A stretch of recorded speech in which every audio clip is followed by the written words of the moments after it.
السلام علیکم ورحمۃ اللہ نحمده ونستعينه ونستغفره ونؤمن به ونتوكل عليه ونعوذ بالله من شرور أنفسنا ومن سيئات أعمالنا من يهده الله فلا مضل له ومن يضلله فلا هادي له وأشهد أن لا إله إلا الله وحده لا شريك له وأشهد أن سيدنا ونبينا ومولانا محمدا عبده ورسوله صلى الله تعالى عليه وعلى آله وأصحابه وسلم تسليما كثيرا كثيرا أما بعد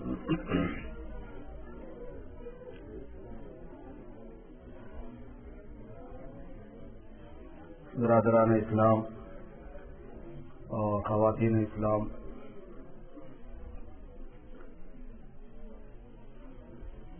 سیرت النبی صلی اللہ علیہ وسلم کے عنوان سے جمع ہونا اور اس نسبت پر سننا، اس موضوع پر سننا، اس کا سنانا، اس کے مطابق اپنے آپ کو ڈھالنے کی فکر کرنا اور آپ کے پیغام کو، حضور اکرم صلی اللہ علیہ وسلم کے مبارک پیغام کو دوسرے انسانوں تک منتقل کرنے کے جذبے سے اپنے آپ کو سرشار کرنا اور دنیا کے جس کونے میں اور جس حصے میں مسلمان جائے اس کے عزم میں اس بات کا داخل ہونا کہ ہم خود بھی حضور صلی اللہ علیہ وسلم کی غلامی کریں گے اور ساری انسانیت کو دوسرے انسانوں کی غلامی سے آزاد کر کے رسوم اور مختلف قسم کے عادتوں اور نفسانیت اور شیطانیت کی غلامیت سے آزاد کر کے حضور پاک صلی اللہ علیہ وسلم کی غلامی میں جن پر ہزاروں آزادیاں قربان ہیں داخل کرنے کے عزائم کے ساتھ میں کام کرنا، یہ سب کام میرے دوستوں بہت مبارک ہوتے ہیں۔ ایک مسلمان کا یہ نصب العین ہوتا ہے، اس کے فرائض میں سے ہوتی ہے یہ بات، مردوں کے لیے بھی عورتوں کے لیے بھی۔ اس لیے سیرت مبارکہ کے اس جلسے میں ہمارا یہاں جمع ہونا اللہ کی ذات عالی سے امید ہے کہ بہت سی برکات کا باعث ہوگا، خیر کا باعث ہوگا۔ اللہ اس کو قبول فرمائے۔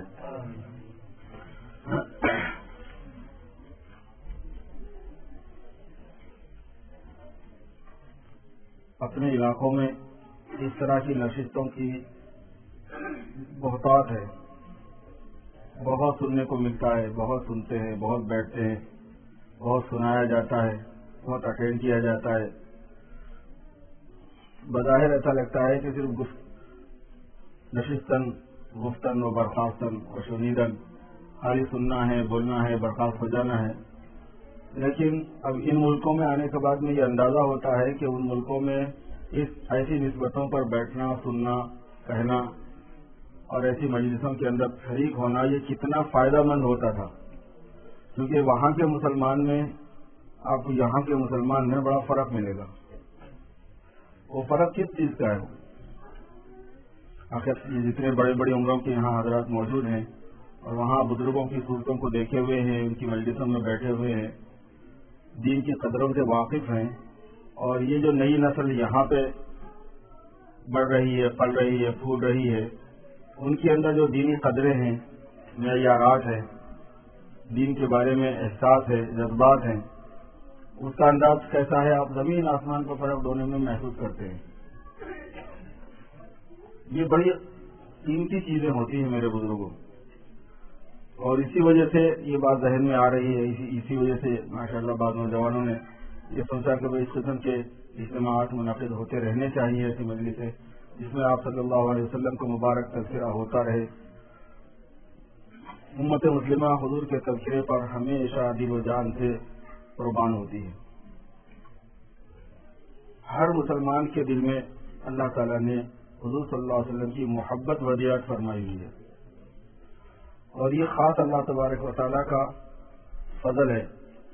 بلکہ بعض بزرگوں کا کہنا یہ ہے کہ ہر انسان کے دل میں حضور صلی اللہ علیہ وسلم کی محبت ودیعت ہے، اس کی تربیت نہیں ہوتی بس۔ اور مستثنیٰ صرف وہ لوگ ہیں جو شقی ازلی ہیں، جن کو پہلے ہی سے گویا طے کر دیا گیا ہے، ازلی طور پر جو شقی شمار ہوتے ہیں ان کو تو ایکسپشن ہے، اور بقیہ یہ ہے کہ ہر ایک کے دل کے اندر ودیعت ہے، حالانکہ اللہ تعالیٰ کی ربوبیت سب کے دل میں ودیعت ہے، مگر ظاہر ہے کہ وہ مستثنیٰ ہے ان سے جو ہمیشہ کے شقی ہیں، اس کے باوجود ربوبیت کا انہوں نے اقرار نہیں کیا۔ ایسے حضور پاک صلی اللہ علیہ وسلم کا معاملہ ہے۔ تھوڑے دن پہلے میں شہاب نامہ پڑھ رہا تھا، قدرت اللہ شہاب کا، بہت سے لوگ واقف ہیں ان سے۔ ایک بات انہوں نے عجیب لکھی ہے، انہوں نے لکھا ہے کہ میں بچپن میں 10-11 سال کی عمر کا تھا، میرا ایک ہندو دوست تھا، اس کی عادت تھی مذاق کرنے کی، وہ مذاق اڑاتا تھا۔ کوئی نماز پڑھ رہا تو مذاق اڑا رہا، کوئی اذان دے رہا تو مذاق اڑا رہا، کوئی قرآن پڑھ رہا تو مذاق اڑا رہا، کسی نے داڑھی رکھی ہوئی ہے تو مذاق اڑا رہا ہے۔ مذہبی چیزوں کا بھی مذاق اڑاتا تھا، غیر مذہبی چیزوں کا بھی مذاق اڑاتا تھا۔ کہتے ہیں کہ اس زمانے میں مجھے حضور پاک صلی اللہ علیہ وسلم کے بارے میں بالکل خبر نہیں تھی۔ 10 سال کا 11 سال کا بچہ، میں نے کچھ سنا نہیں تھا کبھی، لیکن ایک مرتبہ اس نے حضور صلی اللہ علیہ وسلم کی شان میں بدتمیزی کی، مذاق اڑایا، ایسے مذاق میں۔ جیسے مجھے کچھ یاد نہیں ہے، بس مجھے صرف اتنا یاد ہے کہ میں نے پتھر اٹھایا اور اس کے منہ پہ مارا اور اس کے دانت ٹوٹ گئے۔ آج تک مجھے حیرت ہوتی ہے کہ وہ کیا چیز میرے اندر ہے تھی کہ جو میں سب کچھ تو برداشت کر گیا، لیکن یہ چیز مجھ سے برداشت نہیں ہو گئی، وہ میں نے پتھر اٹھا کے اس کے منہ پہ مار دیا۔ یہ میرے دوستوں اللہ تبارک و تعالیٰ کا ایک خاص انعام ہے کہ ہر مسلمان کے دل میں حضور پاک صلی اللہ علیہ وسلم کی محبت ہے، آپ کا عشق ہے، اور یہ وہ ہیرا ہے کہ جس کی قیمت آخرت میں معلوم ہوگی۔ صرف یہ بات ہوتی ہے میرے دوستوں کہ اس ہیرے کو تراشنا خراشنا پڑتا ہے۔ ہیرے کی کان میں، ہیرے کی مائن میں ہیرے ہوتے ہیں، لیکن وہاں تھوڑی ہیرے کی کوئی قیمت لگتی ہے۔ ہیرا تو ہے ہی ہیرا، لیکن جب تک وہ جوہری کے ہاتھ میں نہیں آتا، اس کو تراشا نہیں جاتا، خاص انداز سے اس کو کاٹا نہیں جاتا۔ کوئی ترجمہ کرنے والے ہے نہیں، دیکھ لو ساتھی،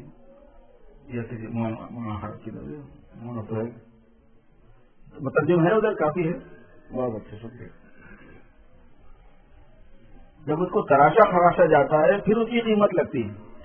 ایسے میرے دوستوں ان مذاکروں کے ذریعے سے مقصد یہی ہے کہ حضور پاک صلی اللہ علیہ وسلم کی جو محبت اللہ نے ہمیں دی ہے اس کو تھوڑا سا ہم جلا پہنچائیں، اس میں تھوڑا سا التہاب لائیں، شعلہ اس کو بنائیں، اس میں گرمی پہنچائیں، اور پہنچتی ہے۔ اللہ والوں کی صحبت میں بیٹھنے سے، اللہ والوں کے تذکروں سے، حضور پاک صلی اللہ علیہ وسلم کے تذکرے سے، آپ کی سیرت مبارکہ کے مذاکروں سے ضرور فائدہ ہوتا ہے۔ ہمارے آج بزرگ ہیں قاری امیر حسن صاحب دامت برکاتہم، وہ فرماتے ہیں کہ تو آپ دین کی بات کرو اور حضور کی بات کرو، یہ ہو ہی نہیں سکتا کہ اس کا فائدہ نہ ہو۔ صرف سننے اور سنانے والے میں اخلاص ہونا چاہیے، کوئی دنیاوی غرض نہ ہو۔ اخلاص فاسدہ اگر نہیں ہے تو فائدہ ہونا یقینی ہے۔ آپ صلی اللہ علیہ وسلم کے ذکر مبارک میں بڑا فائدہ ہے اور برکات بھی ہیں۔ پہلے زمانے میں اس کا بڑا رواج تھا کہ تعاون میں، وباؤں میں، آفتوں میں، مصیبتوں میں حضور پاک صلی اللہ علیہ وسلم کا ذکر مبارک کیا جاتا تھا۔ اس سے مصیبتیں ٹل جاتی تھی، اجتماعی آفتیں ٹل جاتی تھی، انفرادی کی تو کوئی حیثیت ہی نہیں ہوتی۔ حتیٰ کہ جس وقت پلیگ کا سلسلہ چل رہا تھا، حضرت تھانوی رحمۃ اللہ علیہ نے کتاب لکھی نشر الدین فی ذکر النبی الحبیب۔ روزانہ 8-8, 10-10, 15-15, 20-20 آدمی ایک ایک بستی میں مر رہے تھے، تو ان کو کچھ سجائی نہیں دیا۔ انہوں نے سوچا کہ کیا کرنا، کیا تدبیر کریں کہ اللہ تبارک و تعالیٰ مسلمانوں سے اور عام انسانوں سے اس مصیبت کو ختم کرے۔ اللہ کہ اللہ نے میرے دل میں ڈالا کہ میں حضور پاک صلی اللہ علیہ وسلم کا تذکرہ لکھوں، ذکر مبارک لکھوں، آپ کی سیرت پر ایک کتاب لکھوں چھوٹی سی۔ چنانچہ مشہور کتاب ہے نشر الطیب فی ذکر النبی الحبیب، بڑی عمدہ کتاب ہے، بہت جامع کتاب ہے۔ میں نے ادھر اس کا لکھنا شروع کیا اور اس کے اسباب لوگوں کو میں نے کہا کہ لوگ اپنے گھروں میں اور مسجدوں میں پڑھ کے سنایا کریں، اور ادھر اللہ تبارک و تعالیٰ نے پورے علاقے سے تعاون کو ختم فرما دیا۔ اسی برکت ہے آپ صلی اللہ علیہ وسلم کے ذکر مبارک میں، ایسی برکت ہے۔ اسی وجہ سے بڑا رواج تھا اس کا پہلے، پھر اس کے اندر بہت سے مسائل آنے شروع ہو گئے، کیونکہ جب کوئی چیز رواج میں آنے لگتی ہے اور بے احتیاطیاں ہوتی ہیں عوام سے، تو پھر جنا والا اس میں کبھی بیچی ہو جاتی ہے، اونچ نیچ ہو جاتی ہے، شریعت کی پابندی مرحوظ نہیں رہتی، تو پھر اس پہ فتوے آ جاتے ہیں، پھر مسئلے مسائل آ جاتے ہیں، اس کی وجہ سے پھر دوسری شکلیں پیدا ہو گئی۔ ویسے میرے دوستو یہ ایک اپنی جگہ پر بات ہے کہ ایسے تمام قیود سے، ایسے ایسی بے اعتدالی والی باتوں سے اپنے آپ کو بچاتے ہوئے جتنا آپ صلی اللہ علیہ وسلم کا ذکر مبارک کیا جائے گا، سنا جائے گا، سنایا جائے گا، جس پہلو سے بھی، کیونکہ آپ کا ذکر مبارک کوئی ایک ایسی چیز نہیں ہے کہ آپ ایک نشست میں سنا کے ختم کر دیں گے. آپ صلی اللہ علیہ وسلم کی تعریف کو ایسی چیز نہیں ہے آپ کے کمالات کا بیان کہ آپ ایک دو چار مقررین کو بلائیں گے اور وہ سنا دیں گے. عمریں گزر گئی، آپ صلی اللہ علیہ وسلم کے کمالات کا بیان ختم نہیں ہوتا. نہ حسن شرائط دارت، نہ صادرہ کفن پایا، بمیرت کشن مستقی وہ دریا ہم چنا باقی. آپ کے حسن کی کوئی انتہا نہیں ہے، شادی بیان نہیں کر سکتا، پیاسا پیتے پیتے مر جائے گا، دریا جوں کا توں باقی رہے گا. یہ کہنا چاہ رہے ہیں. نہ حسن شرائط دارت، نہ صادرہ کفن پایا، بمیرت کشن مستقی وہ دریا ہم چنا باقی. آپ صلی اللہ علیہ وسلم کے کمالات کا تو حال ہے. آپ کا ذکر کرنے کی وجہ سے اپنی بھلائی ہو جاتی ہے. آپ کا ذکر کوئی کیا کر سکتا ہے میرے دوست؟ اتنے کمالات اللہ نے آپ کو عطا فرمائے، ایسے اوصاف آپ کو دیے. اس کی وجہ سے شاعر نے کہا ہے بڑی عمدہ بات، ما ان مدحت محمدا بمقالتی، ما ان مدحت محمدا بمقالتی لیکن مدحت مقالتی بمحمدی صلی اللہ علیہ وسلم. کہتے کہ میں نے حضور پاک صلی اللہ علیہ وسلم کا ذکر کر کے حضور کی کوئی تعریف نہیں کی، حضور کی تعریف کا کوئی حق ادا نہیں کیا. ایک شاعر آپ صلی اللہ علیہ وسلم کے ذکر کا، آپ کے اوصاف کا ذکر کر کے، آپ کے کمالات کا ذکر کر کے یہ فرماتے ہیں کہ میں نے حضور صلی اللہ علیہ وسلم کا تذکرہ کیا تو میں نے حضور کے تعریف کا کوئی حق ادا نہیں کیا، بلکہ اپنی بات میں حضور کا ذکر لا کے اپنی بات کو قابل تعریف بنا لیا. ذکر مبارک کی وجہ سے میری بات قابل تعریف ہو گئی کہ اس بات کے اندر وزن آ گیا، اس بات میں ایک نورانیت آ گئی، اس میں ایک قبولیت آ گئی. یہ مطلب ہے ما ان مدحت محمدا بمقالتی لیکن مدحت مقالتی بمحمد صلی اللہ علیہ وسلم. جو میں نے اپنی بات میں کچھ حضور کا تو تذکرہ کیا نہیں، کیا کیا جا سکتا ہے مگر یہ کہ آپ کا ذکر مبارک آ جانے کی وجہ سے ہماری بات اچھی ہو جاتی ہے. ایسے میرے دوستوں ہماری نشستیں، ہماری مجلسیں، ہماری گیدرنگ، ہمارا ملنا جلنا دسیوں خرافات پر مشتمل ہوتا ہے. کتنی کمزوریاں بے اعتدالیاں اس میں ہوتی ہیں، لیکن ذکر مبارک کی وجہ سے میرے دوستوں وہ برکت اس کے اندر آ جاتی، نورانیت آ جائے گی. آج ہماری نسلوں کو اس کی بہت سخت ضرورت ہے، یہاں کی جنریشن کو اس کی بہت سخت ضرورت ہے، کیونکہ بہت سی چیزیں ایسے مجموعوں میں علماء کرام سے سننے کو ملتی ہیں جو سیکوینسی میں آدمی جا کے نہیں پڑھ سکتا، نہیں دیکھ سکتا، اس کے علم میں نہیں آتی. وہ بات بڑی عجیب عجیب چیزیں آ جاتی ہیں بیان میں. مولانا قاری صاحب اثر کے بعد ماشاء اللہ کتنی پیاری بات فرما رہے تھے، جتنا اثر اللہ پاک نے ان کی بات میں دیا، ساتھی ہو رہے تھے. اب ظاہر ہے کہ کتاب پڑھنے کے دوران تو یہ چیزیں نہیں آتی نا، اس طرح کی بات سننے سنانے میں نہیں ملتی نا آدمی کو. یہ فائدے ہوتے ہیں اس سے. اور آپ صلی اللہ علیہ وسلم کے ذکر مبارک سے میرے دوستوں آپ کی محبت میں اضافہ ہوگا. آپ بولیں گے محبت ہے تو اس میں اضافے کی کیا بات ہے؟ ایک بزرگ نے بڑی اچھی مثال دی. ورنہ کہ جو تھرمامیٹر ہوتا ہے بخار دیکھنے کا، ٹیمپریچر دیکھنے کا، اس کے اندر نیچے پارا بیٹھا ہوا ہوتا ہے. وہ پارا ہی بیٹھا ہوا ہے جو ہے، لیکن جب اس کو بغل میں رکھتے ہیں یا زبان کے نیچے رکھتے ہیں تو پھر اس پارے کے اندر گرمی پیدا ہو کے وہ اوپر آتا ہے. اسی سے آپ کو پتہ چلتا ہے کہ بخار 101 ہے، 102 ہے، کیا ہے، 102 ہے، 103 ہے، بخار ہے نہیں ہے تو وہ پہلے سے ہی رکھا ہوا، لیکن اس وقت وہ بخار کو نہیں بتا رہا، وہ ٹیمپریچر کو نہیں بتا رہا کہ بخار ہے کیا نہیں ہے. وہ اس وقت بتاتا ہے جب اس میں گرمی پہنچائی جاتی ہے، اور اسی سے پہچانا بھی جاتا ہے.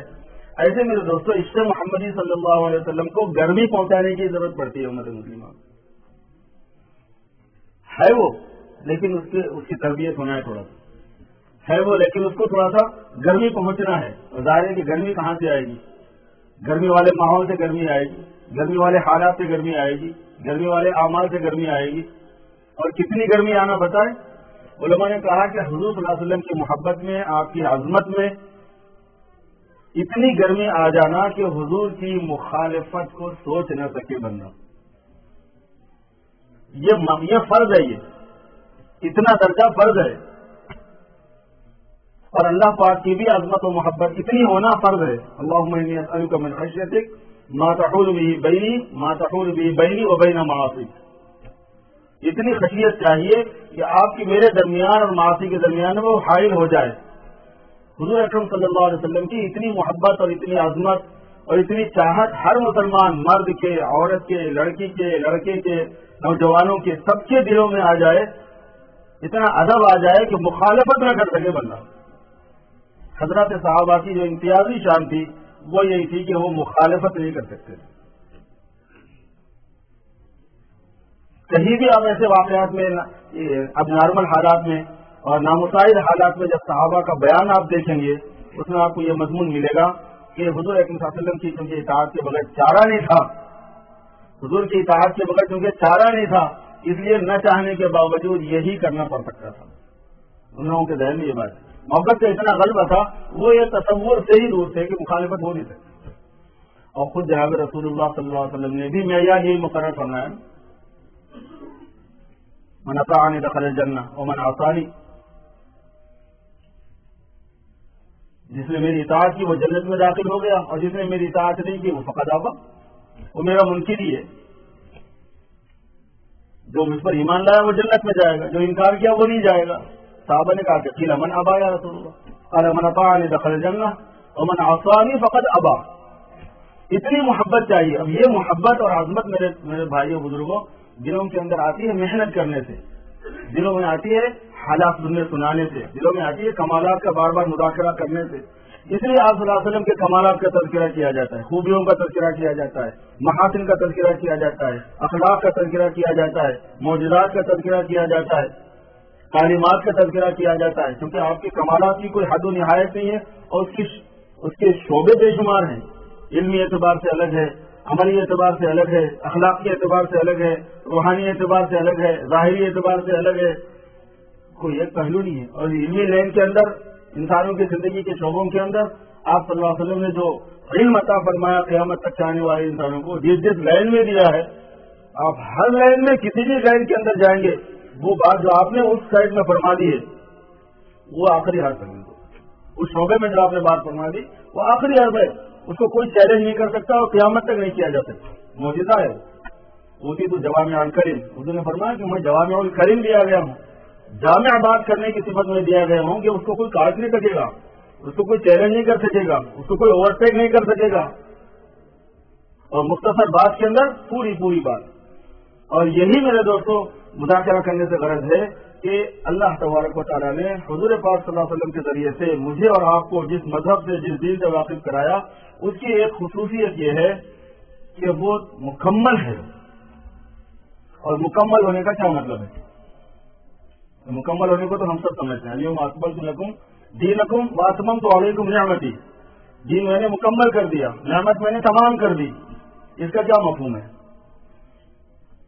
مفہوم میں تو بڑی وسعت ہے، لیکن مختصر بات یہ ہے اس سلسلے میں علماء نے فرمایا کہ مکمل ہونے کا مطلب ہے کہ قیامت تک آنے والے انسانوں میں،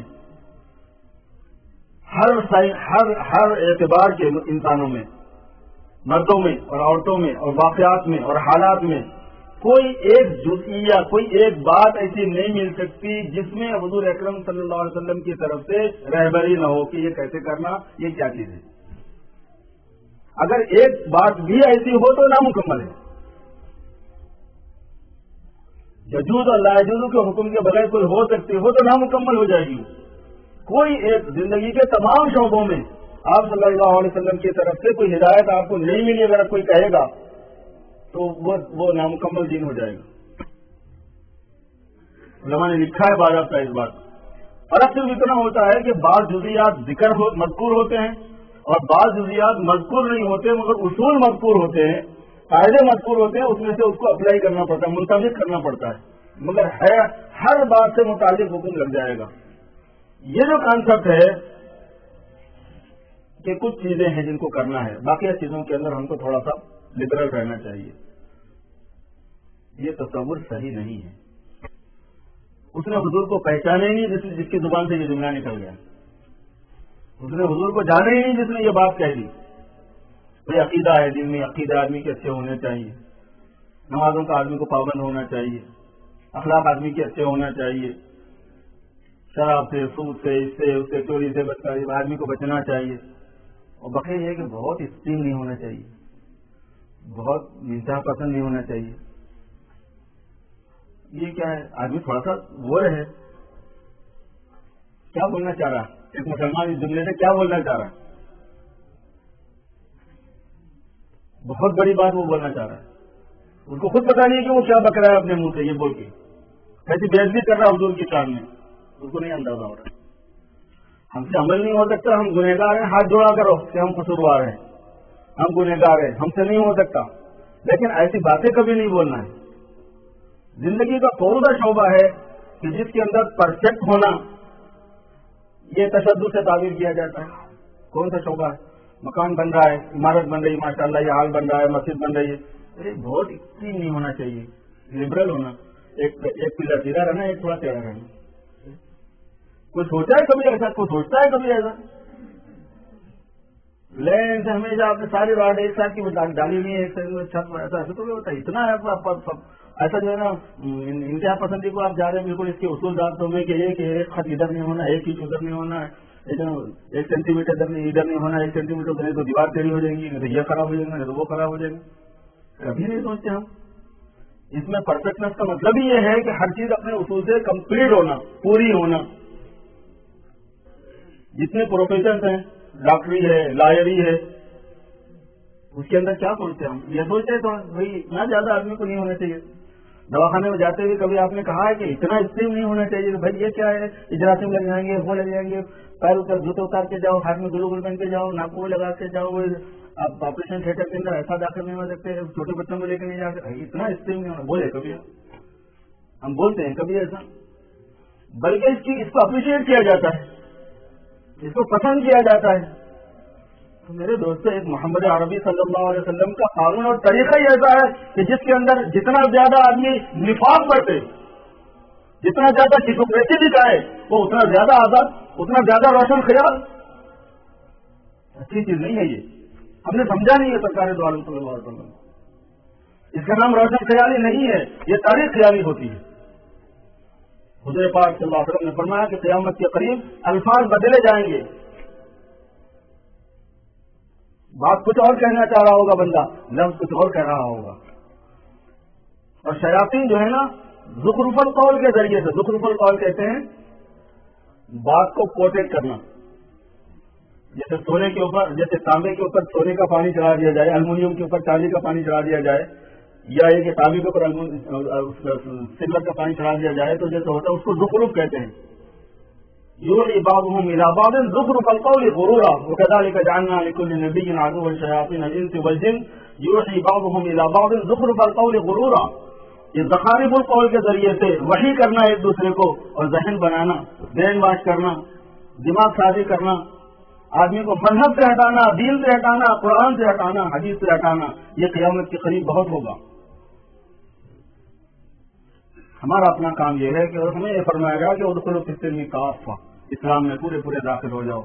تو حضور پاک صلی اللہ علیہ وسلم کی پوری اتباع ہر چیز میں, ظاہر میں اور باطن میں, اوصاف میں بھی, اخلاق میں بھی, کردار میں بھی, عقیدوں میں بھی, عبادات میں بھی, معاملات میں بھی, معاشرت میں بھی, تہذیب میں, کلچر میں, تمدن میں, سب میں ہمارے لیے حضور پاک صلی اللہ علیہ وسلم نمونہ ہے.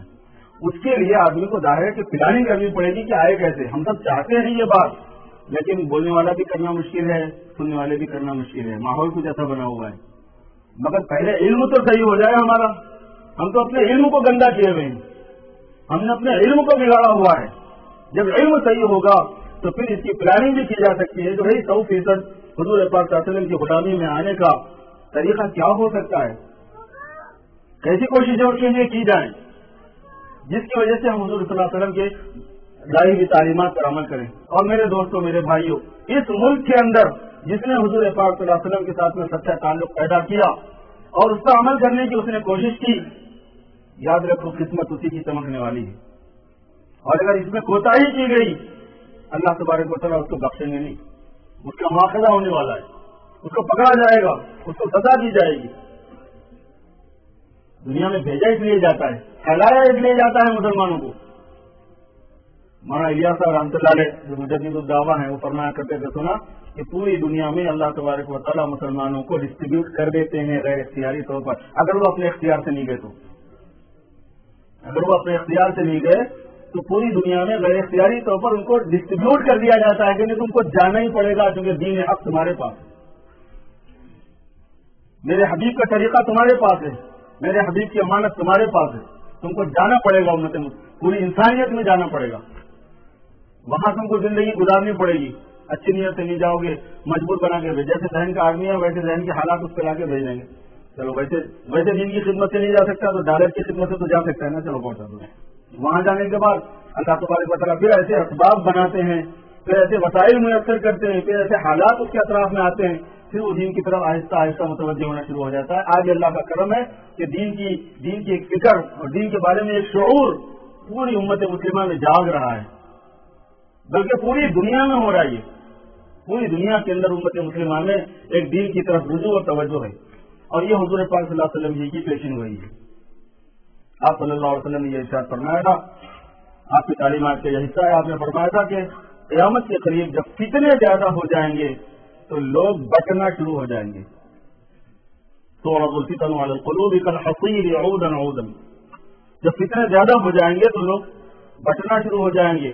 وہ یہ ہے کہ جو جتنا فتنوں سے متاثر ہوتا جائے گا اس کا دل اتنا سیاہ ہوتا جائے گا، اور جو شخص جتنا اپنے کو فتنوں سے بچاتا جائے گا اس کا دل اتنا نورانی ہوتا جائے گا، حتیٰ تکون القلوب کالقلبین، یہاں تک کہ دل دو دلوں میں بٹ جائیں گے، اما سوادا خالصا و اما بیاضا خالصا، یا بالکل سیاہ ہو جائیں گے، حق و باطل کا کوئی امتیاز اس کے پاس نہیں ہے، صحیح اور غلط کی کوئی تمیز اس کے پاس نہیں ہے، سچ اور جھوٹ میں فرق کرنے کی صلاحیت اس میں نہیں ہے، ظلم اور عدل میں فرق کرنے کی صلاحیت اس میں نہیں ہے، امن اور خوف میں فرق کرنے کی صلاحیت اس کے اندر نہیں ہوگی، بالکل سواد خالص، بالکل بھیانک اندھیرا ہو جائے گا، دل کیا ہوگا؟ ایک اندھیر نگری ہو جائے گا، وہ اما بیاض الخالصہ، یا بالکل روشن منور ہو جائے گا، وہ ہر چیز میں پھونک پھونک کر قدم اٹھانے کے قابل ہو جائے گا، ہر باریک سے باریک بات کو وہ قیاس کر سکے گا حضور پاک صلی اللہ علیہ وسلم کی، اللہ تبارک و تعالیٰ کی مرضیات کی، حتیٰ تکون القلوب کالقلبین اما سوادا خالصا و اما بیاضا خالصا، یا تو بیاض خالص کی طرف لوگ چلے جائیں گے یا سواد خالص کی طرف لوگ چلے گے، اس لیے پوری دنیا میں اس وقت اللہ تبارک و تعالیٰ نے فطروں کے اس زمانے میں یا تو ایک دم انسانوں کو مذہب کی طرف متوجہ ہونے کی توفیق عطا فرما رہے ہیں، یا بالکل مذہب سے بیزاری کا رجحان بڑھتا چلا جا رہا ہے۔ مرج البحرین یلتقیان بینہما برزخ لا یبغیان، یہ دونوں سمندر ہیں، دونوں دریائے ہیں جو بہ رہے ہیں اور دونوں اپنے اپنے رفتار سے جا رہے ہیں۔ اللہ تبارک و تعالیٰ کی شان ہے، اور اللہ تعالیٰ شانوں کی حکمتیں اور مصلحتیں ہر چیز میں ہیں، تو اس میں بھی یقیناً اللہ کی حکمتیں اور مصلحتیں ہیں، لیکن مجھے اور آپ کو، اپنی نسلوں کو، آنے والی ہماری اولادوں کو، بچوں کو، بچیوں کو، فیملیز کو، اپنے آپ کو دین کے اندر رکھنا ہے اور ایمان پر جمانا ہے۔ میرے دوستوں، حضور پاک صلی اللہ علیہ وسلم کے ساتھ وابستگی کو بڑھانا پڑے گا۔ اس کے لیے کیا ہوتا ہے؟ یہ جلسے ہوتے ہیں، اجتماعات ہوتے ہیں، مجلسیں ہوتے ہیں، اس میں آپ صلی اللہ علیہ وسلم کی کمالات کا بیان ہوتا ہے، آپ کے حسن و جمال کا بیان ہوتا ہے، آپ کے علم کا بیان ہوتا ہے، آپ کے اخلاق کا بیان ہوتا ہے، پھر اس کے اثرات آتے ہیں، پھر آپ کے ساتھ محبت کیسے کی جاتی ہے، آپ کی عظمت دل کے اندر کیسے بیٹھتی ہے، کیسے واقعات ہمارے بزرگوں کے ہیں، واقعے سے کسی چیز کی تفسیر واضح ہو جایا کرتی ہے، آپ کا ادب کیسے کیا جاتا ہے۔ چلیے ہم ادب کے سلسلے میں ایک واقعہ پڑھ رہے تھے، کتنا عجیب واقعہ تھا، پر کچھ جمعرات کے دن وہ پڑھ رہے تھے، عالمگیر رحمۃ اللہ علیہ کتنا بڑا بادشاہ گزرا ہے مسلمانوں کا، وہ بڑا نیک متقی ان کے تقوی و پرہیزگاری کا اسی سے اندازہ کر لو جو واقعہ ان کا۔ ہم حضور صلی اللہ علیہ وسلم کے ادب کے بارے میں پڑھ رہے تھے، پرسوں واقعات پڑھ رہے تھے، اس میں ان کا ذکر آ گیا۔ ان کا ایک خادم تھا، اس کا نام تھا محمد قلی، اپنے کام کاج کے واسطے وہ اس کو بلایا کرتے تھے محمد قلی۔ ایک مرتبہ انہوں نے زور سے آواز دی قلی، تو خادم دوڑا ہوا آیا اور ساتھ میں اپنے لوٹے میں پانی لے کر آیا۔ انہوں نے صرف قلی کہا، وہ دوڑا ہوا آیا اور ساتھ میں اپنے لوٹے میں پانی لے کر آیا۔ حضرت عالمگیر رحمۃ اللہ علیہ بادشاہ وقت پوری، یعنی ایشیا کا کتنا بڑا بادشاہ گزرا ہے، وہ غیر منقسم ہندوستان، پاکستان، بنگلہ دیش، سری لنکا پورا۔ انہوں نے وضو کیا، وہ خادم چلا گیا، انہوں نے کچھ کہا نہیں، انہوں نے کچھ سنا نہیں۔ تو اس کے دوسرے دوستوں نے کہا کہ بھائی جب تجھے انہوں نے پکارا قلی کہہ کر، تو نے جا کے پوچھا نہیں کہ حضرت کیا بات ہے، کیا خدمت انجام دو؟ گیا لوٹے میں پانی لے کے چلا گیا، اور وہ بھی کچھ اس سے بولے نہیں، وضو کر کے وہ اپنے کام میں لگے۔ فرمایا کہ یہ وہ آدمی ہے کہ اس نے کبھی بھی مجھے محمد قلی بغیر وضو کے نہیں کہا ہے، کیونکہ میرے نام میں محمد ہے، تو کبھی انہوں نے محمد کا لفظ بغیر وضو کے نہیں کہا ہے، جب انہوں نے بغیر محمد کے صرف کلی کہا تو میں سمجھ گیا کہ ان کو وضو نہیں ہے، پانی کی ضرورت ہے. کیا ادب تھا میرے دوست. اور یہ بادشاہوں کے پاس تھا، یہ اولیاء اللہ، بزرگان دین، صوفیاء اور مشائخین کا ادب وہ نہیں بتا رہا ہوں میں. وقت کا بادشاہ ہے لیکن اللہ کا ولی تھا، صاحب تقویٰ و طہارت رہتا تھا. بڑے متقی پرہیزگار بزرگ گزرے ہیں، بادشاہ بھی گزرے ہیں. تو آپ صلی اللہ علیہ وسلم کا ادب کیسے ہوتا ہے، آپ کی عظمت دل میں کیسے ہوتی ہے، آپ سے محبت کیسے کی جاتی ہے، آپ کی اطاعت کیسے کی جاتی ہے، آپ کی سنتوں کی پیروی کیسے کی جاتی ہے، اس میں آدمی کو بہت مرتبہ ہیزیٹیشن پیش آتا ہے. تو ہیزیٹیٹ نہیں ہونا ہے. بہت مرتبہ آدمی کو دبایا جاتا ہے، تانا دیا جاتا ہے، شرمایا جاتا ہے، مجبور کیا جاتا ہے کہ وہ چل نہ سکے اپنے طریقے پر. نور لا يخافون لومۃ لائم کی شان کیسے آئے گی ایک مسلمان میں کہ اس کو کسی ملامت کرنے والے کی ملامت کی پرواہ نہیں. آپ صلی اللہ علیہ وسلم کی کمالات کی سننے سے آگے بات اس لیے سنائے جاتے ہیں، سیرت کے جلسے منعقد کیے جاتے ہیں، اس میں علماء کرام کے بیانات ہوتے ہیں جس میں آپ صلی اللہ علیہ وسلم کی اتباع کے واقعات، آپ صلی اللہ علیہ وسلم کی محبت کے واقعات، آپ کے عظمت شان کے واقعات، آپ سے اللہ تبارک و تعالیٰ کی محبوبیت کے واقعات.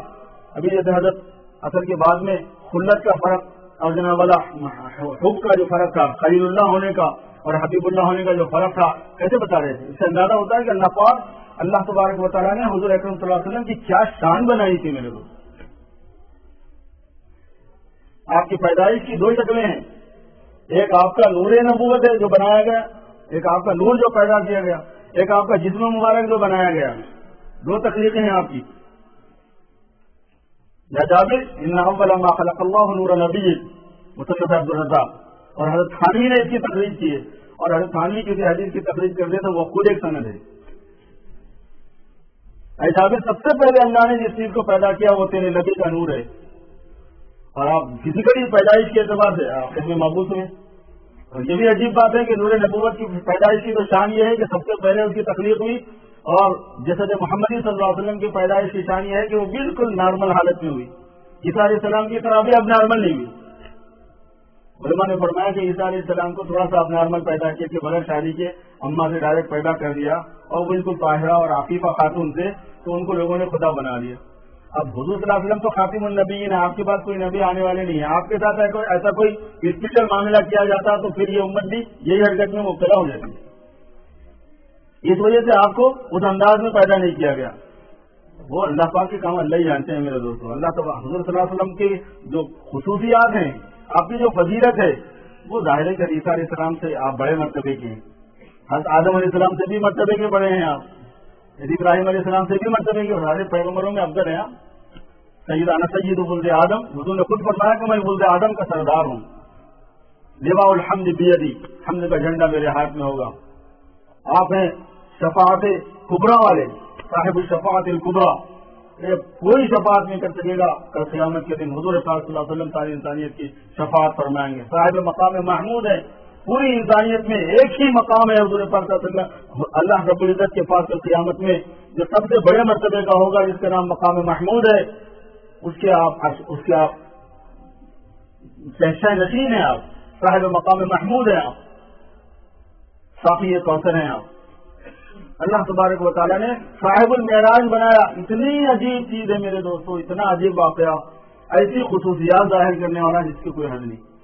اللہ نے آپ کو اس فزیکل باڈی کے ساتھ، یہی تو اصل میں عقیدے کا کمال یہی ہے. یہ کوئی روحانی ارتقاء نہیں تھا، یہ کوئی خواب والی معراج نہیں تھی. آپ روح اور جسم کے ساتھ پورا عالم بالا پہ تشریف لے گئے، ساتوں آسمانوں کے اوپر گئے. اس دنیا میں رہتے ہوئے جنت دیکھ کر آئے، جہنم دیکھ کر آئے، جبکہ عالم آخرت سے ان کا تعلق ہے. جنت کا آپ نے معائنہ فرمایا. جس چیز کی وحی کے ذریعے سے آپ کو باتیں بتائی گئی آخرت کی، وہ سب آپ نے معراج میں دیکھی، دکھایا گیا آپ کو. آسمان پہ گئے، پہلے آسمان پہ بھی، دوسرے پہ بھی، تیسرے پہ بھی، چوتھے پہ بھی، 5ویں 6 7، اور پھر اس کے آگے سدرۃ المنتہا سے بھی آگے، جہاں جبرائیل کے بھی پر ڈل جائیں. اگر یہ کرے منہ برتر پرم فروغ تجلی بسوزت پرم.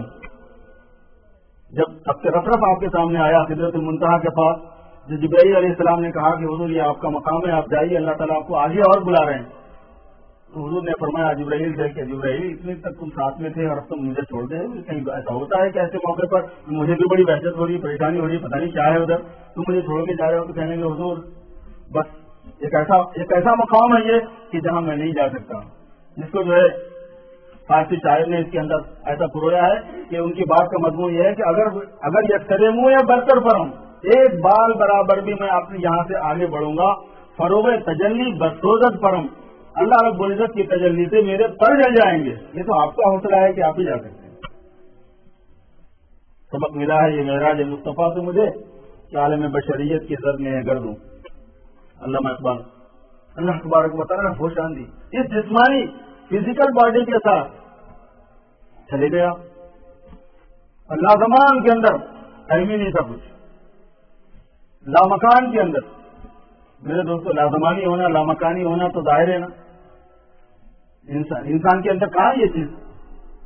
وہ تو زمانے کے ساتھ مقید ہے، وہ تو جگہ کے ساتھ میں مقید ہے، لیکن اللہ تبارک و تعالیٰ قادر مطلق ہے۔ معجزہ اور کرامت ہوتی وہ ہے کہ اللہ رب العزت جو کر سکتا ہے جب وہ چاہے وہ کرے، اور اللہ قادر مطلق ہے، وہ کسی کو بھی لامکانی بنا دے، وہ کسی کو بھی لازمانی بنا دے۔ میں نے ایک بزرگ کی کتاب میں پڑھا ہے، انہوں نے کہا کہ جب موحد حقیقی پر واحد حقیقی جس صفت سے تجلی کرتا ہے، اللہ تبارک و تعالیٰ جو واحد حقیقی سے مراد اللہ تبارک و تعالیٰ جس صفت سے تجلی کرتا ہے اس کے اثرات ظاہر ہو جاتے ہیں۔ اللہ پاک کیونکہ لامکانی ہے، اگر وہ واحد حقیقی پر تجلی کر دیں گے تو مکان باقی نہیں رہے گا اس کے لیے۔ راتوں رات بیت اللہ سے لے کے بیت المقدس جانا، سارے انبیاء سے ملنا، سب سے تعارف ہونا، تعارف کے کلمات تک مذکور ہیں کہ کون سے پیغمبر نے کیا بات کہی، حضور پاک صلی اللہ علیہ وسلم نے وہ سنایا، حضور کا خطبہ موجود ہے، اذان دی جانا، اقامت کہا جانا، نماز پڑھنا، جماعت سے نماز ہونا، آسمان اول پہ جانا، وہاں پیغمبروں سے ملاقات ہونا، آسمان دوم پہ جانا۔ تو حضور نے فرمایا کہ یہاں سے آسمان کی مسافت 500 سال کے برابر ہے، اور آسمان اول اتنا ہی موٹا ہے، دونوں کے درمیان آسمان اول اور دوم کے درمیان گیپ اتنا ہی ہے، پھر آسمان دوم بھی اتنا ہی ہے، سیکنڈ آسمان بھی ویسے ہی ہے، تھرڈ بھی ویسے ہی ہے، فورتھ بھی ویسے ہی ہے، ففتھ بھی ویسے ہی ہے۔ آپ کو کتنا ٹائم چاہیے میرے دوستوں اس سارے کام کے لیے؟ اللہ تبارک و تعالیٰ کے پاس گئے، وہاں سے آنا جانا ہو رہا ہے۔ موسیٰ علیہ السلام بولتے جا رہے ہیں کہ میں اپنی امت کو بھگت چکا ہوں، آپ جو ہے نا یہ خواہ 50 نمازیں لے کر آ گئے ہیں، مہربانی کرو تھوڑی سی۔ اور وہاں اللہ تبارک و تعالیٰ کا کچھ ایسا غلبہ محبت کا اور عظمت کا سرکار پر تھا کہ 50 نہیں، اگر 50,000 بھی دیتے تو جی سرکار بڑھ کے لا دیتے تھے۔ وہ مقام ہے، اگر موسیٰ بھی وہاں ہوتے تو وہی کرنے والے تھے وہ۔ اصل میں یہ ہے کہ حضرت موسیٰ کو کیسا سدھرائیے، حضور پاک صلی اللہ علیہ وسلم تو آپ امت پر بڑے شفیق تھے، آپ کو کیسے نہیں سدھرائیے؟ کہ جب اللہ نے 50 نمازیں دی تو حضور کو لے کر آ گئے اور موسیٰ علیہ السلام سمجھا رہے ہیں۔ میرے بزرگوں اگر موسیٰ وہاں جاتے نا تو ان کا حال اس سے بھی اور آگے ہو جاتا، وہ تو اور مغلوب ہو جاتے، وہ تو آپ صلی اللہ علیہ وسلم ہی تھے، عظمت ویسی تھی اور فائدہ اتنا تھا، تحفہ اتنا بڑا تھا، بڑے سے بڑے تحفے کو اور اپنی شان کے مطابق انہوں نے تحفہ دے دیا، وہ لے کے آ گیا 50 نمازوں کے 50 نماز۔ موسیٰ علیہ السلام نے کہا کہ یہ نہیں بھائی جائے، آپ تشریف برائے مہربانی آپ تشریف لے جائیے۔ حضور پاک صلی اللہ علیہ وسلم پھر جا رہے ہیں، پھر آ رہے ہیں، پھر جا رہے ہیں، پھر آ رہے ہیں۔ جہنم کا معائنہ ہو رہا ہے کہ کون سے عمل پر کیا سزا دی جانے والی ہے۔ یتیموں کا مال کھا جانے والے سزا تو گنہگار سب سزا دیے جائیں گے، لیکن ہر گنہگار یکساں سزا میں نہیں ہے۔ سود کھانے والے کی سزا الگ ہے، نماز نہیں پڑھنے والے کی سزا الگ ہے، رشوت کھانے والے کی سزا الگ ہے، یتیموں کا مال کھا جانے والے کی سزا الگ ہے، ذمہ داریاں سب پہ لے کے نہیں نبھانے والے کی سزا الگ ہے، بدکاری کی سزا الگ۔ ساری سزاؤں کو آپ نے دیکھا، جنت کا آپ نے معائنہ فرمایا، کتنا تفصیلی معائنہ، اتنا تفصیلی معائنہ کہ فرماتے ہیں کہ میں ایک مرتبہ حضور پاک صلی اللہ علیہ وسلم کی حدیث ہے جس کا مفہوم یہ ہے کہ میں جنت میں سے گزر رہا تھا، ایک مکان میں نے دیکھا، ایک محل دیکھا، عالیشان محل، یعنی اتنا خوبصورت تھا، اتنا خوبصورت تھا، حضور فرما رہے ہیں اتنا خوبصورت تھا کہ مجھے گمان ہوا کہ یہ میرا ہے۔ میں نے جبرائیل سے پوچھا جبرائیل یہ کس کا ہے؟ کہنے لگے کہ یہ ایک عرب کا ہے۔ شیخوں کے وہاں پہ بھی مجھے یہاں پہ بھی ایک عرب کا ہے۔ تو میں نے کہا کہ میں عرب ہوں، پھر تو یہ میرا ہی ہوگا۔ انہوں نے کہا کہ نہیں آپ کا نہیں ہے، یہ ایک عرب کا ہے اور قریشی کا ہے۔ تو حضور نے فرمایا کہ پھر تو میں بھی قریشی ہوں، حضور صلی اللہ علیہ وسلم قریش کے ہیں، پھر تو یہ میرا ہی ہوگا، نہیں آپ کا نہیں ہے۔ پھر اس کے بعد میں انہوں نے حضرت جبرائیل علیہ السلام نے فرمایا کہ یہ عمر بن الخطاب کا ہے، حضرت عمر کا محل ہے یہ۔ حضور صلی اللہ علیہ وسلم اپنی مبارک آنکھوں سے دیکھ کر تشریف لائے، فرمایا کہ میں نے چاہا کہ باہر کا یہ حال ہے تو تھوڑا اندر بھی تو دیکھ لوں۔ اس کا ڈیکوریشن میں ایک نظر ڈال لوں کہ وہ ہے کیسا. جب میں اس میں اندر داخل ہونے کی کوشش کرنے لگا تو مجھے عمر کی غیرت یاد آ گئی کہ عمر غیرت مند ہے. پتہ نہیں اس کے دل میں کیا بات آ جائے کہ میں نے اس کے محل میں جھانکا تو وہاں ہورے تو تھی ہی ہوں گی, تو وہ پتہ نہیں کیا وضو پہ نظر پڑ گئی, وضو کو دیکھنے کے بعد مجھے تھوڑی چاہیں گی. اس قسم کی کوئی بات نوز باللہ من ذالک آ سکتی. دوسرے کو مجھے عمر کی غیرت کا ذکر آیا تو پھر میں اندر نہیں گیا. عمر رضی اللہ تعالیٰ عنہ کی موجودگی میں حضور یہ واقعہ سنا رہے ہیں دنیا کے اندر. عمر رونے لگے. فرمائیں گے اللہ کے رسول صلی اللہ علیہ وسلم کیا ہے, آپ سے کیا غیرت ہو سکتی ہے, آپ سے کیا غیرت ہو سکتی ہے. اس سے میں اندازہ صرف یہ دینا چاہ رہا ہوں کہ جنت کا اتنا تفصیلی معائنہ, جہنم کا اتنا تفصیلی معائنہ, سدرۃ المنتہا کے آگے تخت رفرف کے اوپر اتنی مرتبہ آمد و رفت, اور ہوئی کب ایک ایسی رات کے اندر جس میں حضرت عائشہ فرماتی ہے کہ ما فقدنا رسول اللہ صلی اللہ علیہ وسلم, حضور پاک صلی اللہ علیہ وسلم کو ہم نے گم پایا ہی نہیں. ایک ایسی ساعت میں وہ ہوا ہے کہ جس میں ان کو پتہ ہی نہیں چلا کہ حضور گئے کب اور آئے کب. لوگوں نے یہ سمجھا کہ عائشہ معراج کا انکار کر رہے ہیں. عائشہ معراج کا انکار نہیں کر رہے ہیں. عائشہ یہ فرما رہی ہیں کہ آپ صلی اللہ علیہ وسلم کے ساتھ یہ واقعہ ایسے انداز میں ہوا کہ ہمیں آپ کی ناموجودگی کا احساس ہی نہیں ہو سکا. یہ اتنا جلدی ہوا, اتنا لمبا کام اتنا جلدی کیسے ہوتا ہے. میرے دوستوں, جب لامکان کی تجلی ہوگی تو کتنی صدیوں اس سے گزر جائیں گی پتہ نہیں چلے گا. ایسے لازمان کی تجلی ہوتی ہے.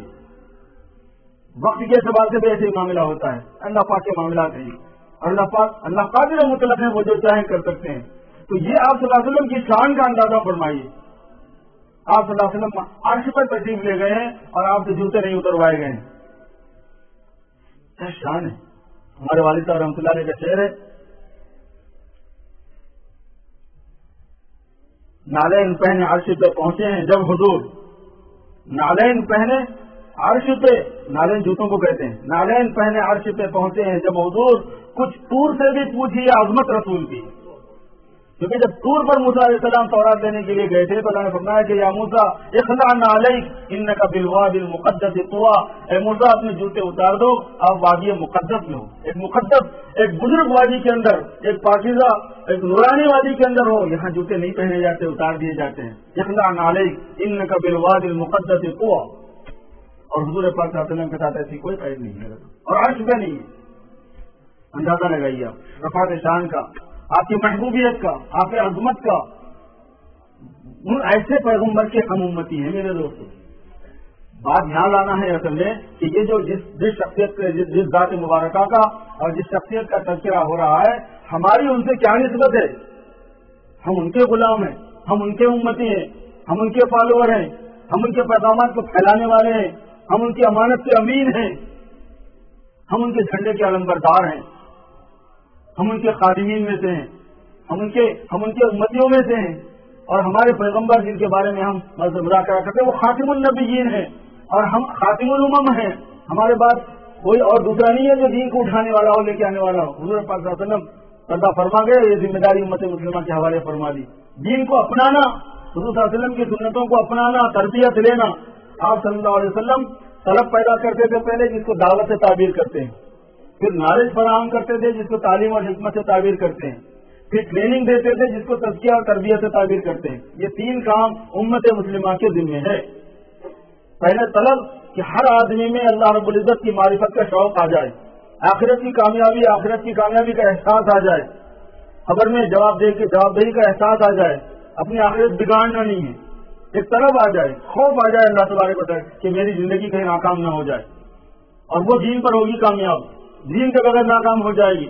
پہلے طلب لانا جس کو دعوت سے تعبیر کرتے ہیں. دعوت آتے ہی علم کا کام سامنے آ جاتا ہے کہ بھائی کس سے اللہ راضی ہوتا ہے, کس سے ناراض ہوتا ہے, کون سی چیز صحیح ہے, کون سی چیز غلط ہے, کیا اس کی تفصیلات ہیں. اس پر امت کو کام کرنا ہے. پھر اس کے بعد میں اس کے مطابق ٹریننگ ہونا. کتنا ہم لوگوں کو نہیں معلوم ہے, مجھے اور آپ کو سب معلوم ہے. یہ انٹرنیٹ کی دنیا کے اندر کچھ اس کو کیا نہیں معلوم ہے. نالج کی دنیا ہے, کیا چیز نہیں معلوم ہے, لیکن عمل کہاں ہے ہمارا, کیوں نہیں ہے عمل. ایک پروسیس ہوتا ہے علم کے درمیان اور عمل کے درمیان میں, ایک گیپ ہے بہت بڑا جس کو بہت بڑے پروسیس کے ذریعے سے فل کرنا پڑتا ہے. تب پھر جا کے عمل آدمی اس پر عامل ہوتا ہے. ورنہ قوت علم الگ ہے, قوت عمل الگ ہے. علم حاصل کرنے کی قوت اللہ نے الگ بنائی ہوئی ہے, عمل کرنے کی قوت اللہ نے الگ بنائی ہوئی ہے. اس کی ٹریننگ الگ ہوتی ہے, اس کی ٹریننگ الگ ہوتی ہے. بعض مرتبہ قوت عمل حرکت میں ہوتی ہے, علم نہیں ہے آدمی کے پاس. یہ ساری بدعات خرافات رسوم، یہ جہالت کی باتیں جو ہے نا یہ کہیں کو ہوتی ہے، علم نہیں ہے، عمل، ایک عمل کی ایکٹیویٹیز ہے، یہی ہوتا ہے اس میں۔ علم ہے، عمل کی قوت حرکت کے اندر نہیں ہے، ہر قسم کی بدعملی علم کے ساتھ میں چل رہی ہوتی ہے۔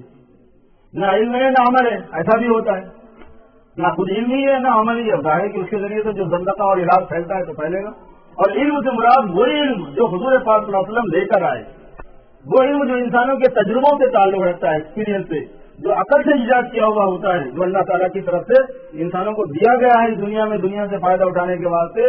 جب قرآن اور حدیث میں علم کا لفظ بولا جاتا ہے تو وہ مراد نہیں ہوتا، اس کی اجازت ہوتی ہے، اس سے فائدہ اٹھانے کا چانس دیا گیا ہے، موقع دیے گئے ہیں شریعت میں، لیکن مراد وہ نہیں ہوتا۔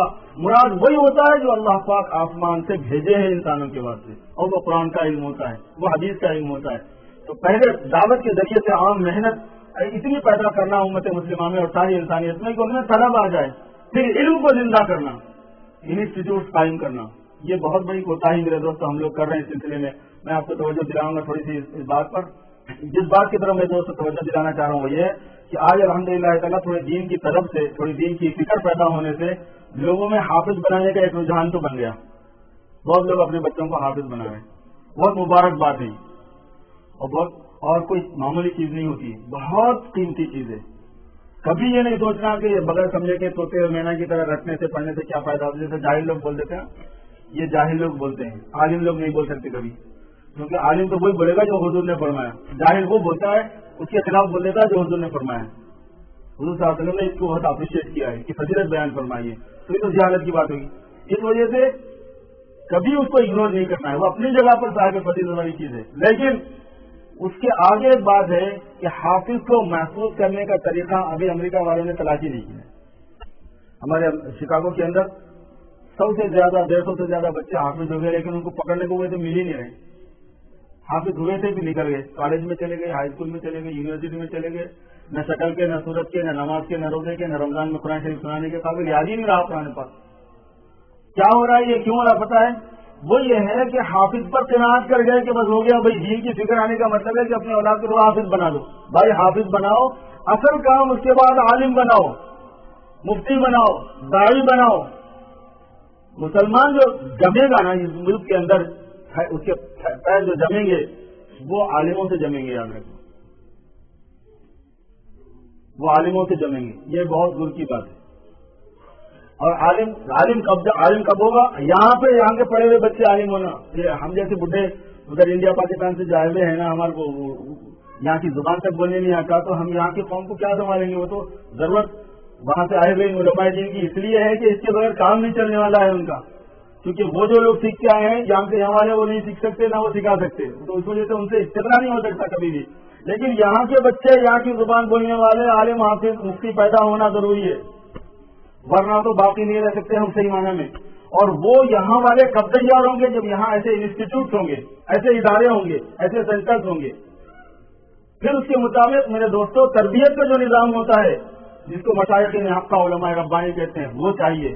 تو آپ صلی اللہ علیہ وسلم کے اندر تلاوت آیات کا مسئلہ تھا، تعلیم کتاب اور حکمت کی ذمہ داری تھی، اور یزکیم تزکیہ نفوس کا کام آپ فرماتے تھے۔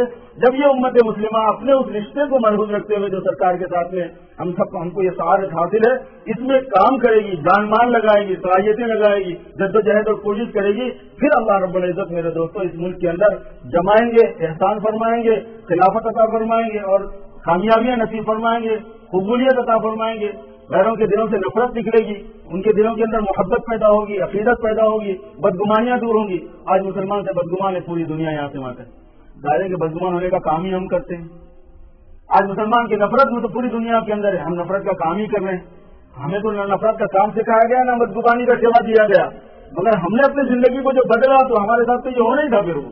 اس وجہ سے میرے دوستوں توبہ کرنے کی ضرورت ہے، اور صحیح انداز میں سوچ کر انشاءاللہ تعالیٰ جب عمل کریں گے تو اللہ تبارک و تعالیٰ اس میں ہماری زندگی میں بھی کامیابی دیں گے اور ہماری آنے والی نسلوں کی بھی حفاظت فرمائیں گے۔ اللہ تعالیٰ مجھے اور آپ کو سب کو عمل کی توفیق عطا فرمائے۔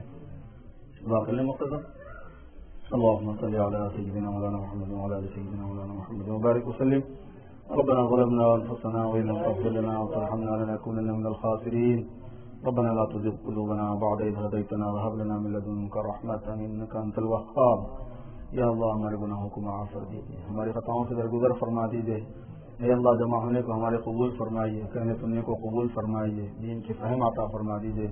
اے اللہ اہل حق سے مناسبت نصیب فرما دیجیے، اے اللہ اہل حق سے مناسبت نصیب فرما دیجیے۔ اے اللہ ہم سب کو بزرگوں کے ماحول نصیب فرمائیے، اے اللہ ان کی صحبتیں ان کا قرب نصیب فرما دیجیے۔ اے اللہ سچے پکے علماء ہمیں نصیب فرما دیجیے، سچے خدمتگار دین کے نصیب فرما دیجیے۔ ہماری اولادوں کی اللہ حفاظت فرمائیے، ان کی بری عادتوں سے بری صحبتوں سے حفاظت فرمائیے، ایک ماحول نصیب فرمائیے۔ اس ملک کے اندر اے اللہ ہدایت کی ہواؤں کو چلا دیجیے۔ اے اللہ امت مسلمہ سے بدگمانی کو دور فرما دیجیے، امت مسلمہ سے نفرتوں کو ختم فرما دیجیے۔ اے اللہ اور امت مسلمہ کو صحیح راہ پر ڈال دیجیے۔ اے اللہ کلمہ واحدہ پر ان کو مجتمع فرما دیجیے۔ اے اللہ اور غیروں کو بھی ہدایت سے سرفراز فرما دیجیے۔ مولا آپ قدرت والے ہیں، طاقت والے ہیں۔ اے اللہ اپنے فضل و کرم سے ساری انسانیت کو ہدایت سے سرفراز فرما دیجیے۔ پورے مسلمانوں کی مغفرت فرما دیجیے، پورے مسلمانوں پر رحم فرما دیجیے، پورے مسلمانوں سے رنج و غم کو دور فرما دیجیے، پورے مسلمانوں کے حالات کو صحیح فرما دیجیے۔ اے اللہ ان کی مظلومیت کو ختم فرما دیجیے، اے اللہ ان کی مغلوبیت کو ختم فرما دیجیے، ان کی مغلوبیت کو غلبے سے بدل دیجیے، ان کی بے عزتی کو عزت سے مبدل فرما دیجیے، ان کے خوف کو امن سے بدل دیجیے۔ اے اللہ امن عامہ کے فیصلے فرما دیجیے، ہدایت عامہ کے فیصلے فرما دیجیے، بیماروں کو شفا نصیب فرما دیجیے، پریشان حالوں کی پریشانیوں کو دور فرما دیجیے۔ ہم سب کو اے اللہ سکون اور چین اور اطمینان تسلی نصیب فرمائیے، ذکر اور فکر کی توفیق عطا فرمائیے، قرآن پاک کی تلاوت کی توفیق عطا فرمائیے۔ اے اللہ نمازوں کا پابند بنا دیجیے، نماز کی محنت کرنے والا بنا دیجیے، دین پر چلنے والا بنا دیجیے، دین کی محنت کرنے والا بنا دیجیے، علم سیکھنے والا بنا دیجیے، علم سکھانے والا بنا دیجیے، اہل علم سے محبت کرنے والا بنا دیجیے، اہل علم کی مدد کرنے والا بنا دیجیے۔ کرم کا رحم کا معاملہ فرما کر ہماری دعاؤں کو قبول فرمائیے۔ وصلی وسلم وبارک علی سیدنا و مولانا محمد وآلہ واصحابہ اجمعین برحمتک یا ارحم الراحمین۔